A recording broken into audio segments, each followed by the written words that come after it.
Tout quitter, larguer les amarres, refaire sa vie ailleurs. Qui n'en a jamais rêvé? Et si c'était le moment? Vladimir Poutine vient d'édicter un décret visant à faciliter l'accueil de tous ceux dans le monde qui ne veulent plus vivre dans l'enfer woke, LGBT, mais au contraire fondés dans un environnement sain. En Russie, un projet de vie basé sur les valeurs traditionnelles de la famille et de la patrie. L'inversion des pôles entre l'Est et l'Ouest pourrait-il aboutir à des vagues migratoires de l'Ouest décadent et totalitaire vers l'Est encore plein de vitalité et respectant les grandes valeurs traditionnelles? Ce serait le monde à l'envers, me diriez-vous.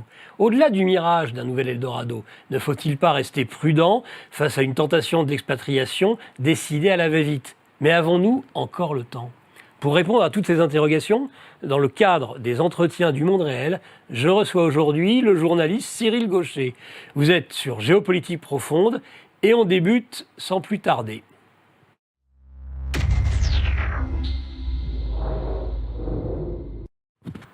Voilà, chers internautes, n'oubliez pas votre revue Géopolitique Profonde, un excellent article de notre ami Lucien Cerise dans ces estivales de Géopolitique Profonde à ne manquer pour rien.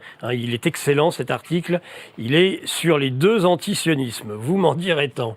Voilà, nous allons parler justement de larguer les amarres, de tout quitter pour refaire sa vie éventuellement, parce qu'on est finalement plus en phase avec le monde dans lequel nous vivons. Nous connaissons les affrontements extrêmement violents. On a pu voir durant les Jeux Olympiques que n'étaient conviés ni la Russie ni la Biélorussie. Il y a cet Occident qui se croit seul au monde aujourd'hui, ostracise la Russie.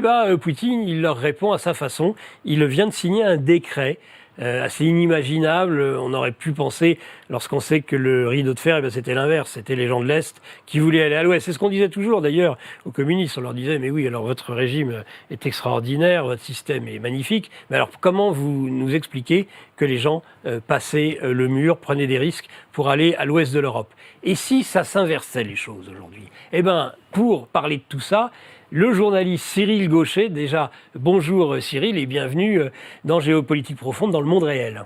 Bonjour Nicolas Stocker, merci de votre accueil. Alors, cet accueil, il est fondé sur le fait qu'en plus, vous avez été un observateur pendant les élections présidentielles en Russie, avec les conséquences, la volée de bois vert, le procès stalinien en côte dijonnaise que vous avez eu à subir. Vous avez perdu votre portefeuille de second adjoint. Vous avez été sanctionné au niveau du parti qui était le vôtre à l'époque, qui ne s'appelle, je ne sais même plus comment il s'appelait à l'époque LR, en tout cas, les Républicains. Et oui, donc on vous reproche finalement d'être un homme qui avait fait des affaires en Russie, qui connaissait bien la Russie. Et aujourd'hui, moi j'aimerais vous poser tout de suite une question. Est-ce que c'est juste un coup de propagande du réponse du berger à la bergère de la part de Poutine de pondre ce décret pour faciliter l'entrée, la politique des visas, pour permettre justement à des Occidentaux qu'on en ras-le-bol du monde de la cérémonie d'ouverture ou de fermeture des JO? Ou bien est-ce que réellement c'est quelque chose qui peut-être va faire son chemin? Vous savez, la Russie, elle observe de façon durable et attentive ce qui se passe dans le monde occidental. Il y a notamment au Kremlin des personnes, des démographes, des statisticiens, des sociologues qui étudient vraiment, j'ai eu l'occasion moi d'échanger avec une de ces personnes, c'est très intéressant, qui étudie vraiment l'évolution du monde occidental. Alors, sans être caricatural ou complotiste, certains se permettent, dans le privé, de faire un parallèle avec la chute de Rome, en disant, encore une fois, j'exagère un petit peu le propos, mais enfin, c'est ce qu'ils disent, presque sur le ton de la provocation, qu'ils ont la sensation que l'Occident est en train de reproduire la chute de Rome en vitesse x10, parce que tout s'est accéléré en x10 avec les médias, les échanges humains, la rapidité des transports et des communications. Donc en fait, les Russes observent cela, effectivement, et dans leur étude du monde occidental, et dans effectivement une forme de déviation, de déviance et d'évolution vers la chute, en tout cas d'un monde ancien, ont bien pris conscience qu'une grande partie de la population, des pays européens notamment, voulait autre chose, et était de facto, plus ou moins, plutôt plus, en phase avec les valeurs de la Russie, qui sont des valeurs effectivement de patriotisme et des valeurs de spiritualité au sens large, sans qu'on tombe dans un prosélytisme, sans qu'on tombe dans quelque chose de purement religieux, mais en tout cas avec des valeurs d'histoire, des valeurs de civilisation qui correspondent à ce qu'on a connu en Europe finalement jusqu'à la fin de la Seconde Guerre mondiale. Alors vous qui connaissez bien la Russie, est-ce que vous pourriez nous dépeindre justement cette atmosphère qui en fait un environnement sain, qui serait propice justement à au travers d'une expatriation, à une refondation finalement de sa vie? Ce qui surprend les Occidentaux en visite en Russie, Ouais. et qui est un élément essentiel, je vais essayer de le formuler d'une manière un peu inédite, par un autre angle, c'est qu'en Russie, les gens globalement aiment la terre sur laquelle ils marchent. Ils aiment le territoire, ils aiment la civilisation, ils aiment globalement la nation dans laquelle ils se trouvent et à laquelle ils ont la sensation d'appartenir. Alors évidemment, avec tous les traumatismes de l'histoire, avec tout ce qui existe. Il ne s'agit pas du tout de fantasmer une histoire qui a été aussi parfois très douloureuse. Mais c'est vraiment la sensation qu'on aime l'endroit où on est. Le métro de Moscou, dont les stations sont souvent des odes à la culture soviétique à l'époque, qui avait été écrite, des fresques. Tout ceci est profondément respecté par les Russes d'aujourd'hui. Il n'y a pas de dégradation. D'ailleurs, il y a très peu de plans de réhabilitation des stations de métro du centre, vraiment du centre historique de Moscou, parce qu'il n'y a pas de nécessité. Il n'y a vraiment pas de dégradation. Les gens, quel que soit leur âge, leur culture, leur origine, leur typologie sociologique, n'ont pas en eux, dans leur viscère, cette détestation de la terre dans laquelle ils sont. Bien au contraire, ils aiment cela. Quand on est en France, on voit des gens qui jettent leurs déchets, leurs papiers dans la rue, Oui. qui manifestent un mépris permanent pour les institutions, pour le pays, pour la terre en ce qu'elle est, et pour la culture, pour le pays en ce qu'il incarne d'historique. En Russie, on aime être là où on est. Et Dieu sait pourtant si c'est une terre de contraste, où le climat, notamment, est quand même moins accueillant que le climat très tempéré, notamment de la France, mais ça n'y fait rien. Culturellement, en Russie, les gens aiment y être. Et pour un Français, c'est très agréable parce qu'on est pris dans cet élan. On sent qu'il y a une bienveillance générale, une envie de construire un amour de la terre, un amour de la nation. Ça, c'est essentiel. Ils aiment voyager quand même, les Russes. Ce sont des gens qui aiment voyager, justement, et qui ne manquent pas d'éléments de comparaison, qui ne manquent pas, effectivement, d'exemples et de contre-exemples, qui, eux, peuvent parler de Paris bien mieux que la plupart des Parisiens peuvent parler de Moscou. Ils peuvent parler de Londres, de New York ou d'Abu Dhabi, souvent avec une certaine acuité pour ce qu'ils connaissent et parce qu'ils voyagent. Les Russes, après la chute de l'Union soviétique, ont retrouvé cette liberté qui leur avait été défendue pendant 70 ans, et bien évidemment, ils en usent et en abusent. Les Russes sont des voyageurs qui ne manquent pas de comparer et qui prennent aussi de ce fait conscience de la chute des civilisations occidentales. C'est un petit peu excessif et je prends parti en disant cela. Mais réellement, nous avons, nous, un problème avec notre identité, un problème avec notre histoire. Nous devons tout faire en Occident pour ne pas être ce que nous sommes. Les Russes, eux, font tout pour être, sauver, défendre, militer pour ce qu'ils sont, fondamentalement. Ça change tout. Est-ce que c'est pas un peu réducteur, comme je l'entends, et même dans les milieux patriotes, de dire finalement la Russie d'aujourd'hui, c'est la France des 30 glorieuses.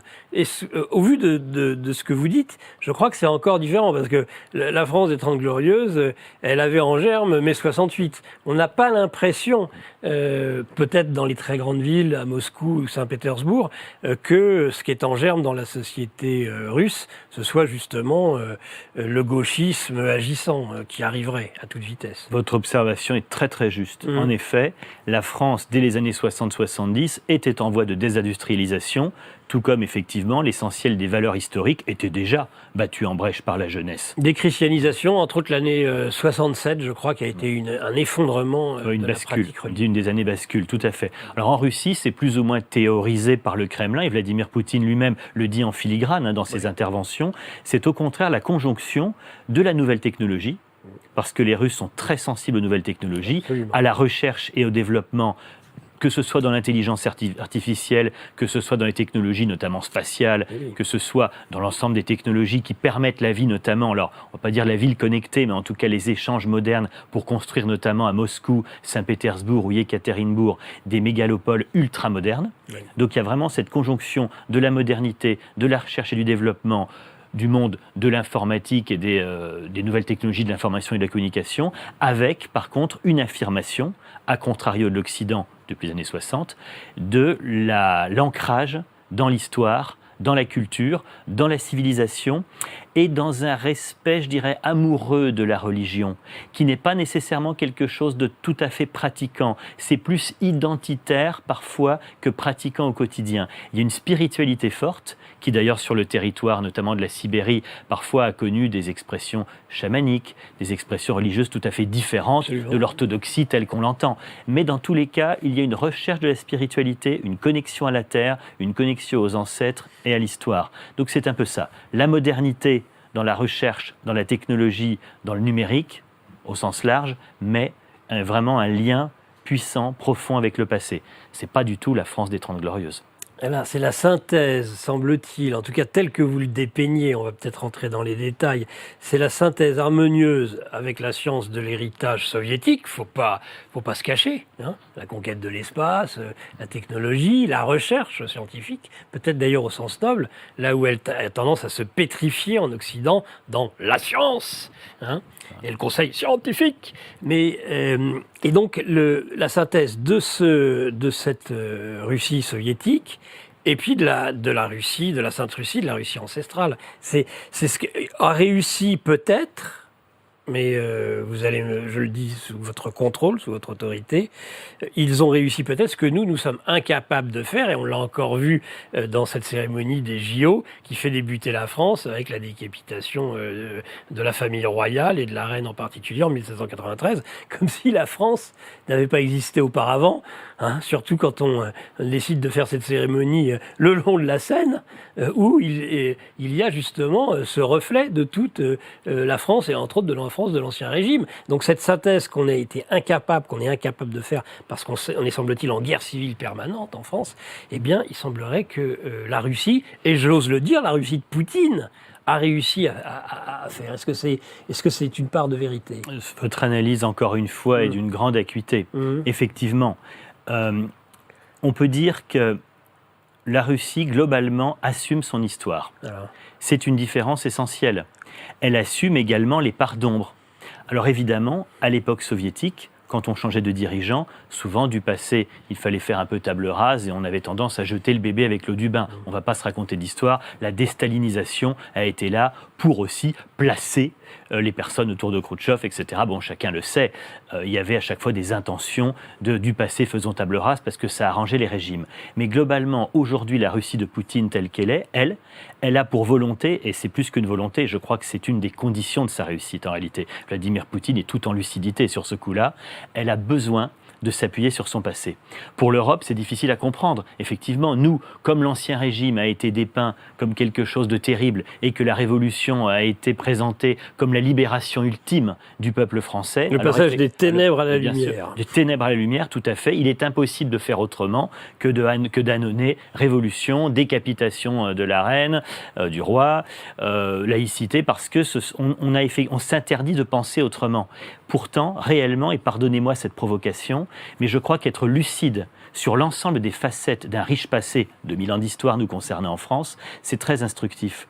Les Allemands, pardon de cette provocation, hein, mais s'ils se souvenaient que leurs arrière-grands-parents, un joli dimanche matin ensoleillé, tenant leurs petits-enfants par la main, sont allés voter pour le Parti national-socialiste et ont conduit à la Shoah, peut-être auraient une conscience un peu plus aiguë des conséquences aujourd'hui de leurs choix, de leurs actes et de ce que peut coûter la pensée unique.